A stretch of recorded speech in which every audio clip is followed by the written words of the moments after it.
jërë ngeen jëf mbokk yi safo télévision Futur Média dal leen ak jàmm ci jotaayu xibaar yi li ci gën a fës te ñu na mu ko jukki dina bokk ci dogal wi nga xam ne nag mi ngi bàyyeekoo ci gouvernement bu Sénégal mu ñeel wàllu dem ak dikk ci wàllu jaww ji bu ñu sukkandikoo ci ministère bu tourisme ak itam transport aérien jàppale ne nag ni ki tey yemoo ko fukki fan ak benn ci weeru octobre lépp lu ñeel wàllu dem ak dikk ci jaww ji nag wala bokk aju tikk gi mën nañoo egsi fii ci réew bu Sénégal ginnaaw itam bu ñu fësalee aw texte PCR boo xamante ni dafa daal di négatif ñeel jàngoroy Covid 19 ci la jotaayu xibaar daañu leen digtal ay kaddu ki nga xam ne moom moo di directeur des transports aériens moom ngeen di gis noonu moom Oumar Khassimou Dia ni ki tey ji itam xam ngeen ne ubbiteg l'école ñu ñeel ñu yëngu ci wàllu njàng mi ak njàngale mi tey la door ñi nga xam ne nag ñoom ñoo di ndongo yi fas yéene dem ci daara yi fukki fan ak ñeent ci weeru octobre wi li nga xam ne moom la ñu nekk suñu ay ndaw doxantu nañu fu ci mel ni lycée John Fitzgerald Kennedy ak itam école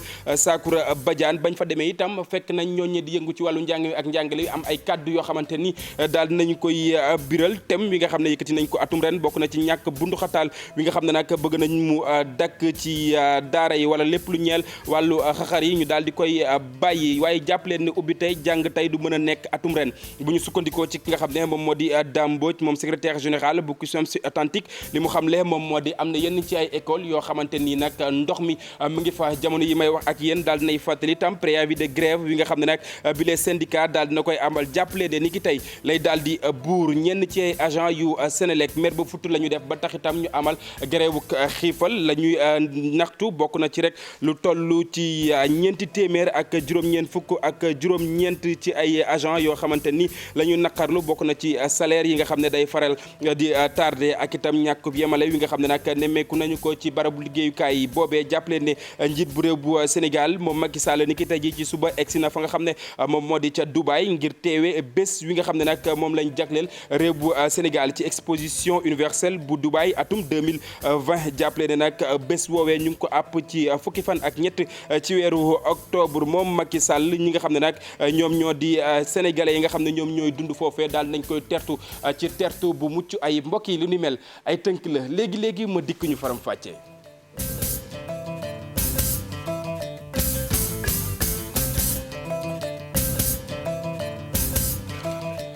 jërë ngeen jëf mbokk yi ñu nuyuwaat leen xibaar yi doore ko na nga xam ne nag moomee la ñu ko junjee woon aw dogal daal di jip bàyyeekoo ci gouvernement bu Sénégal mu ñeel lépp lu soxal wàllu dem ak dikk rawatina ci li nga xam ne nag moom moo di jaww ji ministère wu tourisme ak itam transport aérien di xam ne nag li ko dooree tey fukki fan ak benn ci weeru octobre lépp lu ñeel wàllu dem ak dikk ci roplaan yi wala bokk aji tukki gi nag mën nañoo daal di fësal aw texte PCR woo xamante ni nag dafa daal di négatif ci jàngoro Covid 19 ngir rek ñu gën a baral li nga xam ne nag moom moo di dakkal lawteefuk virus bi ak yeneen yi ñuy xeetoo di ngeen déglu kaddu yi nga xam ne directeur wu transport aérien daal dina ko yëkkati moom Oumar Khassimou Dia àdduna jëmale ci micro Chérif Dia. Ministère du tourisme et des transports aériens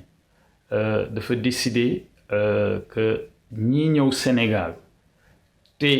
ñu vacciner leen te bi ñu leen defee seen vaccin yépp ak léegi mu am au moins fukki fan ak ñeent mën nañu ñëw te duñu def test PCR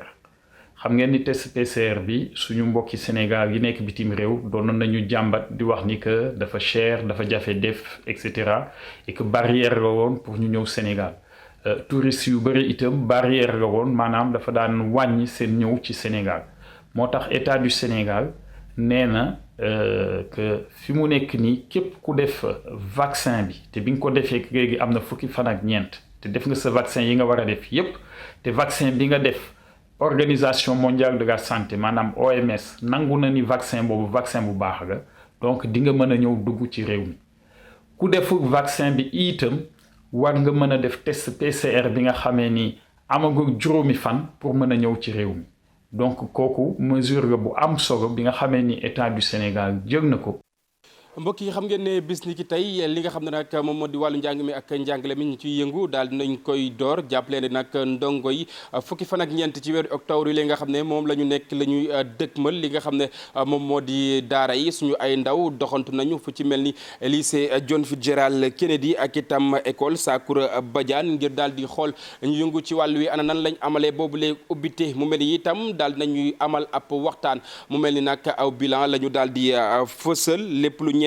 temuk ren bi bokk na ci yenn ci ay violence yoo xamante ni dañ koy nemmeeku ci daara yi ñu fas yéene ko dakkal wala bokk ñoom ñu def seen kéem kattan Marcel Farba Moron Aliou Diagne ci reportage. vacances yi jeex na pour jàngalekatu Sénégal yi tey ci altine ñu daal di wuyu si pour ñu ci ëpp pour li ñuy woyee rentrée des enseignants comme fii ci lycée John Fitzgerald Kennedy wala sax école Sakoura Badiane ca Colobane. enseignants yi comme niñ ko war a defee ñëw nañ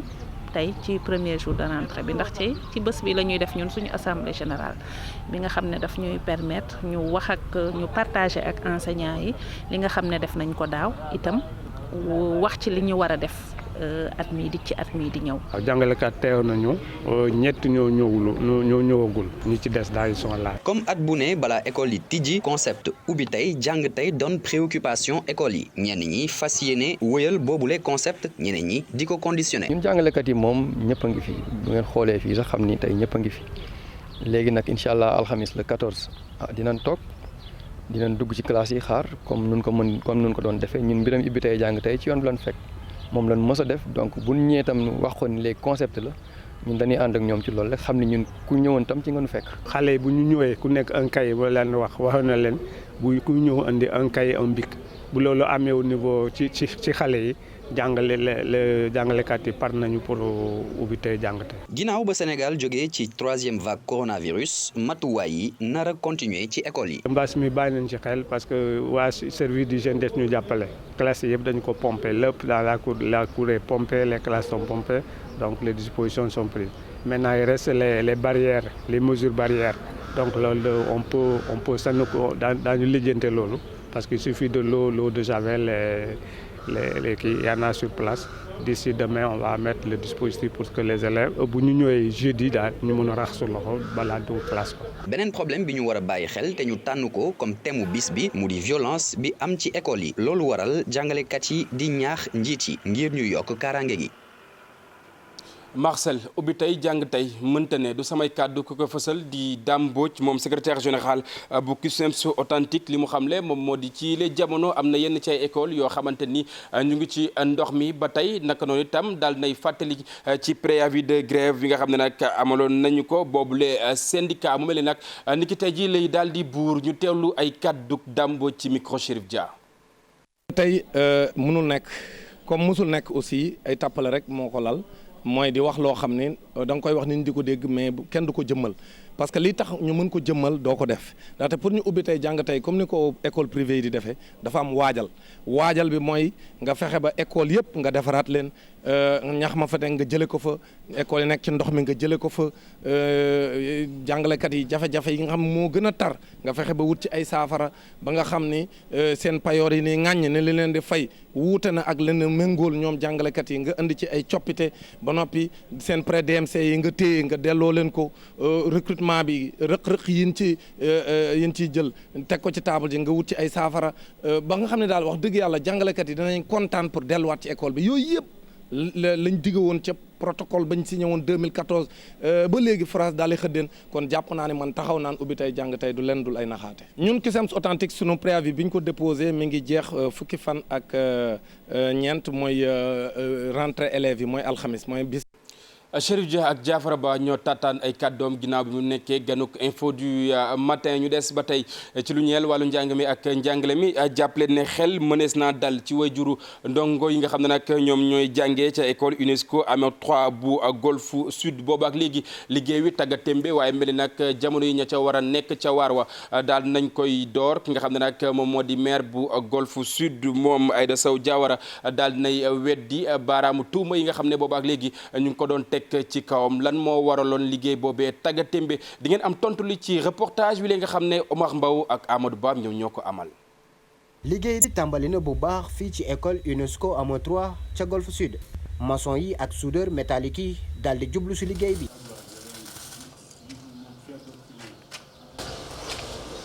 ñoom xam naa dinañ yëf yi incha allah. parents d'élèves yi nag nga xam ne dañoo jóg ci vacances yi ba léegi ngir rek ñu daal di defaraat bile école léegi nag ñooñee ne am nañ li ñu bëggoon. ay am na benn début quand même ndax ñoo ngi commencé travaux yi ñu bëgg rek di ñaan yàlla ñu jàppale nu balaa école li strict minimum mën a pare pour que xale au moins mën a rentrer dans les classes après travaux yi continuer c'est ce que nous souhaitons di ko ñaan. nag war nañ delloo njukkal maire commune bi ndaxte Aïda Sow Diawara dafa jàpp ne yëf yi di woon ci moom mu dellu ne def na lépp ngir li nu mel antu. 3 moo ñu si gën a jaaxal ndax dañ teggi woon toiture yi dindi bunte ak yëpp ki nga xam ne nag moo gañe woon marché bi muy GBM dañ ko topp ba sonn jox nañ ko avance de démarrage taxul yëf yi avancé donc ma waxtaan ci ak sous-préfet ñu ne nañ ko convoqué donc woowaa ji ñëwul ñu ne kon léegi nañu résilier marché bi parce que kii naru ko liggéey te école nar na tijji te xale yi du ñu am fu ñu duggee donc ci la ñu résilier marché bi jël nag ki nga xam ne parce que bu ñu ko naree lancé waat day yàggaat ñu jël ki nga xam ne rek moo topp ci ki gagné woon. école UNESCO Hamo 3 dafa bokkoon ci programme mu PACASEN président commission des marchés jël na dossier bi yóbbu ko DCMP mais waa ji moom nangu na liggéeyal ñun ndax xam nañ ne léegi école tijji te bëgguma école tijji fekk xale yi amuñu fu ñu dugg. fi mu ne nii kon maçon yi ak soudeur yi ñoo ci des ndaxte war nañu defaraat juróom benn classe ak miiru école UNESCO Hamo 3 ci nu mu gën a gaawee. bés ni ki tey mbokk yi bokk na ci bés bi nga xam ne nag moom lañ jagleel lépp lu ñeel wàllu njàng mi ak njàngale mi ci soxna yi ci bët gànnaar bu réew bu Sénégal foofee itam ñi koy ñiy yëngu ci wàllu woowee amal nañ waxtaan wu yaa bokk na ci rek def kéem kattan ba soxna yi bu ñu weesoo BFM mën a wóyal bu baax a baax li nga xam ne moom moo di seen ak njàng Ousseynou Diop Habib Seck ci reportage. Gamadi Saré commune la bu nekk ci département bu Podor waaye ngir mu daal di soqaliku am tuuti jafe-jafe tax na nag président sàmmkat yi nekk ci diwaanu Sénégal ci ndaje bi nga xamante ni fii la ko doon amalee ànd ceek chef de village yi nii daañu fexe lu jëm ci wàllu mbay mi ñu gën ko mën a soqali ak itam saafara jafe. ci fukki fan ak benn ci weeru octobre bi la ñuy amal journée bi nga xamante ni moom la ñuy jagleel njàngum jigéen ñi mu mel ne nag ci diwaanu Ndar Géej at bu ne dañ koy daal di màggal rawatina nag ñi nga xamante ni mbir mi dinañ gën a yitteel ngir xale yi mën a des ci wàllu l'école yi. waaw journée bi am na solo parce que Nations Unies ñoo ko décrété 11 octobre bu nekk dañuy célébrer xale jigéen yi ànd ak seeg organisation yi ak société civile. ñoom seeni kàddu xeex bi dafa war a doon xeex boo xamante ni dañ koy wéyal bis bu ne ndaxte njàngum xale yi rawatina jigéen ñi dafa war a yitteel askan wi. parce que jigéen ñi chaque jour ñi ngi am ay problème ci école yi chaque jour ñi ngi am problème pour continuer seen ay études. chaque jour ñi ngi am ay problème pour nan nañu war a def pour réussir. jigéen ñi nag dañ leen di gis ci classe yu digg doomu yi ñu fay bare lool waaye nag jafe-jafe bi mooy bu ñu xasee ba ñëw ci lycée bi ñu ci bari ci ñoom dañuy bàyyi xeex boobu nag ñu ni dañ ko war a gën a wéyal. lan moo ko waral mooy jigéen dañ leen di joxe ñu teel sëy wala jigéen ñi am ay grossesse yoo xamante ni duñu ce sont des grossesses non désirées ëmb yu teel yi wala jigéen ñi am problème ci seen kër. lay indi jafe-jafe yooyu sax mooy ngëmte bi nga xamante ni am nañ ko ci wàllu cosaan ak aada ci diwaanu Ndar fañ ko gën a nemmeeku mooy ci département bu Podor. bu fa duggee dafa am ay valeur am ay culture am ay aada am ay cosaan yoo xamante ni ñoom dañoo gëm ne jigéen am na foo xam ne bu fa àggee kër ga warul continuer étude am. jigéen ñi dafa mel ni yebunu lool njàngum série scientifique yi loolu nag di xeex boo xamante ni itam daan nañ koy sumbaat. ndax ren rek boo xoolee. si 180 élèves yu ñu orienté 47 kese ñoom ñoo si def seconde S moo mu wane ni tuuti na. liggéey bi ngir jigéen ñi di mën a des ci l'école yi force rek kon ñu daal koy amal ci dëkkaan yi ndaxte ci ay gox yu bare dañ fay nemmeeku jafe-jafe bu nu mel xale yi di teel a sëy wala boog di teel a wan na lor.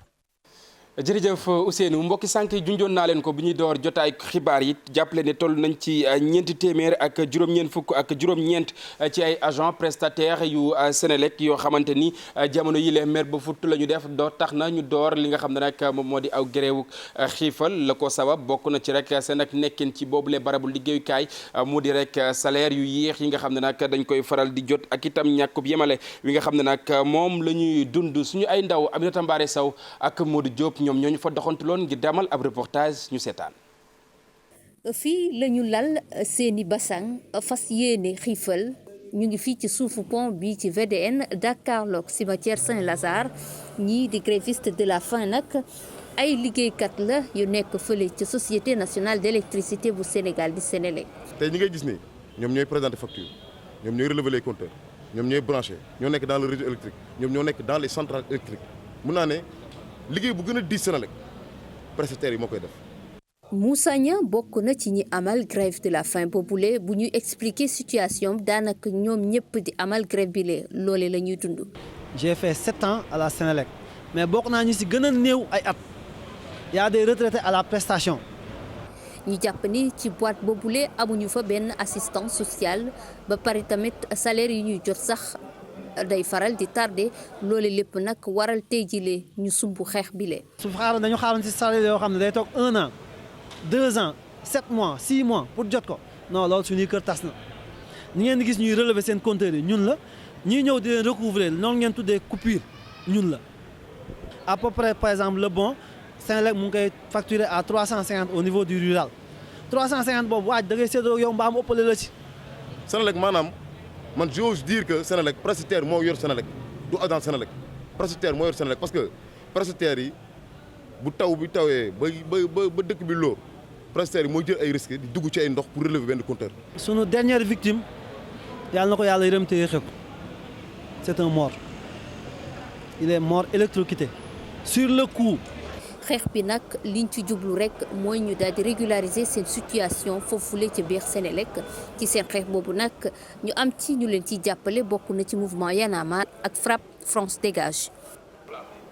jërëjëf Aminata Mbaare Sow ñu àddu ci leneen mu ñeel langue politique bi fii ci réew bu Sénégal pëccxoo wi ñu nemmeeku ana kan moo war a jiite Ndakaaru ci parti wile di APR mu mel ni nag maire bu Yoff moom Abdoulaye Diouf Sarr daal na ci indi ay leeral lu mu ci mënti doom bu ñu sukkandikoo ci ay kàddoom mu di West wi nag bu dugg ci mbañ gàcce bu jotee ñoom ñi nga xam ne ñoom ñoo féete ci mouvance présidentielle daañu manko doon wenn say ngir rek daal di jël raw gàddu gi ñu teewlu ay kàddoom ci micro Corombaar Ndiaye ak Ababacar Camara. mënuñ ko tudda guerre mënu nekk guerre politique moo demee noonu bu fekkente ne ay kàngam dañoo daje ci benn parti walla benn coalition taxaw pour donc liggéeyal réew mi liggéey ci gannaaw seen leader le président Macky Sall ku nekk rek da ngay wane sa pas-pas wane ni nga bëgg effectivement mbir yi jëm kanam donc yaakaar naa ne ñu ngi fi tudd ñëpp ñun ñoo bokk pas-pas mooy fexe ba Dakar ñu jëriñ ko. man nag passeport boobu si laa nekk donc jàppewuma ko guerre du tout ñun ñëpp dañoo bëgg effectivement que Dakar ñu bañ ko utiliser mu nekk benn instrument politique boo xamante ne dañ koy xeexee nguur gi Dakar dañ ko war a jëriñ dañ ko war a liggéey mais waruñ ko def rek loo xam ne dañ koy xeexee d'ailleurs loolu moo tax boobu ba léegi suñu capitale xaw a am déjà retard yu mu am parce que ñu ko yoree il faut au lieu ñu liggéey mais dañoo nekk ci ay préoccupations yoo xamante ne préoccupation xeex la ñun nag dañu bëgg a jël Dakar pour liggéeyal ko. donc gisuma ne daal ñun dañoo nekk ci guerre non non non ku nekk rek da ngay exprimer sa ambition bu jotee bu président Macky Sall ne vraiment man nii laa gisee mbir yi fii la mbir yi la jaar ñun ñëpp bu boobaa dañu nekk say pour vraiment indiwaat Dakar dans les jurons du pouvoir. mbokk yi ay fan képp dong la am li nga xam ne nag moom moo di sommet Afrique France nga xam ne nag président Macron daloon na yenn ci ay influenceurs tax na itam rédaction bu télévision Futur Média def aw taxaw seetlu kan mooy influenceur ak itam kan mooy blogueur suñu ay ndaw daje ak ñaari ñi nga xam ne nag ñoom ñoo di ay blogueur daal dinañu indi ay tontu yu yaa ndax itam la ñu xamle moom moo di du da ngay ami vue képp dong ba tax nga nekk influenceur yeneen ñu toftalu nag ñu teewlu ko ci micro. Alxasan Ba ak Jaafara Ba ci bile reportage. blogueur wala influenceur mu di ñaari terme yi nga xamante ni sénégalais yu bëri dañ koy faral di dégg waaye itam di ko confondre. blogueur nekk si njëlbeen moo nekkoon nit koo xam ne dafa am plateforme maanaam am benn blog di ci bind di ci wax lu ci lu mu xam def ay réflexion yu poussé ba ñu xam la si loolu mais dafa dem benn instant ak réseaux sociaux yi lu ñu bëree. blogging bi dafa changé dafa nekk lu ñuy wax microblogging influenceur nag dafa ñëw yàq encore définition même blogging bi ba pare ñu nekk ñaari affaire yoo xam ne dafa nekk complémentarité ba pare difficile à comprendre. influenceur boo dee xool ni ñu koy définir sax mooy ki nga xamante ni am na possibilité wala am na quand même influence pour changer comportement wala croyance li nit ñi di xalaat wala li nit ñi war a jënd. boo xoolee wàllum influenceurs yi dañ leen catégoriser te léeg-léeg nit ñi dañuy jaawatle nekkul ne da ngaa bëri ay vues wala sax ñu nga xam ne dañoo like li ngay dugal moo tax ñu lay duppee ab influenceur. fii Sénégal daanaka dañuy gis ñu bëri ñoo xam judd nañ ci réseaux sociaux yi di wax lu xumb lu neex nit ñi ñuy partager am 100 like ñu ne moom de influenceur la. alors que influenceur bu ñu ko tegee ci yoon ci xam-xam ci marketing digital dafa am ay catégories mën naa am communauté 1 million de personnes mais est-ce que man sama bopp mën naa influer kenn. dañuy faral di jaawle aussi influenceur ak célébrité. beneen problème itam bi muy souligner. nit dañuy dem ba topp bëgg a siiw bi ba à la fin nag duñ dugg ci ay tuuxidu na parce que tamit gis nañu ñu bëri ci Sénégal jeunes yi léegi loo wax mu ñu ne man influenceur la gis nañu ay boy yu bëri yu joué ay série dund loo xamante ni du seen vraie vie te à ce moment da ngay dem ba nekk benn genre panneau publicitaire. entreprise yu bëri tamit def nañu erreur comme que dañu gis ni dafa nekk ay nit yu nga xamante ni ñi ngi am communauté bu rëy sur internet ñu boole leen ci seen ay marques pour gën a am visibilité alors que dañuy dem ba ci biir ils se rendent compte que ils n'ont pas atteint l'objectif. marques yu bëri dañuy faral di liggéey ak ay nit yi nga xam ne dañu amee ay audience yu bëri li ni mel nag nekk souvent ab erreur moo waral ñuy sàkk ci ñoom ñuy gën a ubbi seen i gët ngir fexe ba éviter bépp amalgame. Alhassane Ba mu mel ni nag njiit bu réew bu Sénégal moom président Macky Sall egg na ca diwaan bu Dubaï ngir rek teewe bés wi nga xam ne nag moom lañ jagleel réew mi mu ñeel exposition universelle Dubaï 2020 bés boobee ñu ngi ko àpp ci fukki fan ak ñett ci weeru octobre yi nga xam ne nag moom la ñu nekk jàppale ne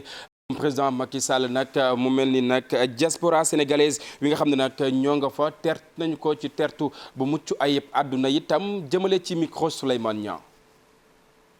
xanaa bëgg rek ak sant bu baax suñu borom saa yi ma ñëwee ci bitim réew gis suñu mbokk yi ni ñu taxawee loolu day neex ci xol ndax xam nañu seen réew fàttewuñ fi ñu jógee te itam wane nañ ne ñu ngi ci biir réew mi kon teeru bi ñu teeru fii ci Dubaï neex na ma lool. maa ngi leen di sant ñoom ñëpp di leen gërëm. Sénégal day ñëw participer ci exposition bi lan la ñuy indi. waaw ginnaaw suba da ngeen ko gis. bile exposition jàppaleen na nag réew yi nga xam ne ñoom ñoo cay participer bari na jàppaleen ba tey lu toll ci 25 ci ay millions yi visiteurs itam ñu ngi leen di xaar fa nga xam ne moom moo di ca Dubaï capitale mondiale foofee itam bari na ci ay coppite yoo xamante ni amal nañu ko taaral dëkk ba ngir daal di teertu ñi nga xam ne ñoom ñoo di gan yi Sara Cissé Hamza ñoom ñoo ñu teewal ca diwaan bu Dubaï ñu teewlu reportage. ci atum 2013 di at bi ñu ko nangule bile organisation ci la dëkk bii di Dubaï diggoon àddina ne dina fi defi jàlloore mu mel ni nag li mu digge woon matal na ko ndax ay bërëb yu taaru lool ak organisation bu mucc ayib.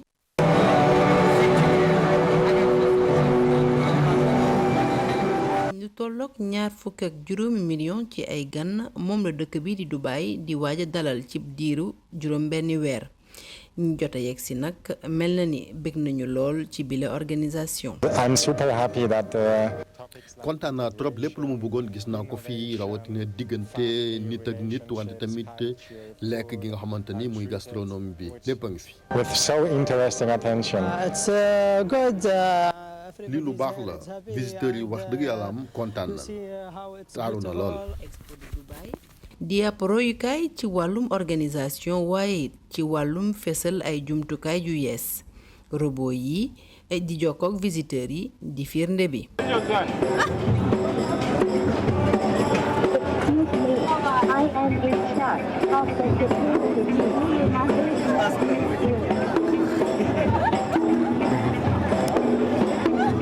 lu tolloog 200 ci ay dëkk ñoo fi war a exposé Sénégal bokk ca. fas yéene ay fukki fan ak ñett ak fukki fan ak ñeent ci weeru octobre bii ñu nekk. jërëjëf Sara Cissé ak Hamza Diallo ginnaaw loolu ñu àddu ci leneen mu ñeel wàllu tàggat ku moywul nag du amal boobule match lu mu ci mënti doon itam ki nga xam ne moom moo di Aliou Cissé di sélectionneur bi ak itam ñooñam jamono yi nag ñu ngi nasi pexe ngir rek réew bu Sénégal nam mu jël li nga xam ne moom moo di raw gàddu gi ñu teewlu tënk li nga xam ne Cheikh Sadbou Diarra daal na koy def. ca Johannesburg talaata bi gaynde yi bëgg ci amal seen ñeenteeli ndam. Le meilleur scénario c'est de pouvoir gagner. li gën ci ñun moo di am ndam waaye xam nañu du yomb ndax Namibie biir dëkkam faaw mu fippu ngir la moo di def lépp ba coono voyage bi du feeñ ci biir jongante bi suñu joueur yëpp teew nañu mu doon mbégte ci man. C'est les éliminatoires d'une coupe du monde. Sénégal ñu koy xaar mu jël raaya bi ca CAN 2021 ba ca Cameroun Aliou Cissé gis ni faaw déggoo am ci liggéey bi. Je crois qu'il faut qu'on continue à regarder tous ces. dinañ wéy di jubbanti rëq-rëq yi laataa Coupe d'Afrique bi ministre des sports gëm naa ne ci groupe bi la bokk mooy doole. Là justement c'est parce qu'il y a une bonne entente. Cheikh Saad bu fédération sénégalaise bu football ñoom ñoo ñu baaxee yooyu les images mbokk yi fii dañuy jaar buural jotaay wi dig daje léegi ak rédaction bu télévision Futur Média lu mooy loolee tam ma leen di jox daje ëllëg incha allah ci 13h dinaa fi teewaat jukki leen xibaar yi ci kàllaamay kocc lu mooy loolee tam des leen di wéy ak programme TFM jaa ngeen jëf mbokk yi ñu fanaan jàmm.